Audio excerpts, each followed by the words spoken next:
Yan guys, kaya share ko ito guys dahil para magkaroon tayo ng iba pang idea. Although yung ating mga kasamahang o kapwa nating mga aircon tech o sa mga air conditioning o refrigeration ay marunong na yan. So i-share ko lang guys yung napakagandang pagkaka-install nila itong unit. Ito ay kasama sa refrigeration and air conditioning o mga dome rack. Yan. Although nakaranas naman tayo ng mga malalaki dati. So share ko lang guys yung pagkaka-install nila. Napakaganda, napakalinis, napakaayos yung tingnan nyo, uniform. So napansin ko lang guys ito, hindi pa naka-on yung unit, yung breaker.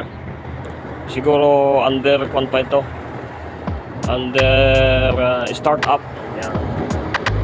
Under commissioning. So meron silang oil trap, meron ding filter dryer. Napakaayos talaga guys.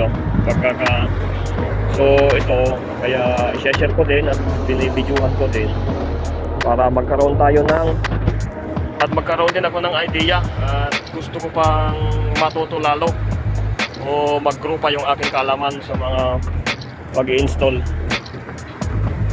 Although nakakapag-repair tayo dati ng ganito doon sa mga cold storage ng mga barko sa Pilipinas.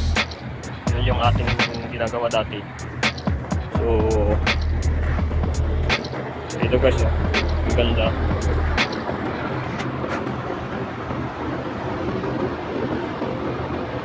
At ito naman guys yung aming mga mini-maintain na unit, mga concealed unit ito guys, mga carrier. Yan, napakadami.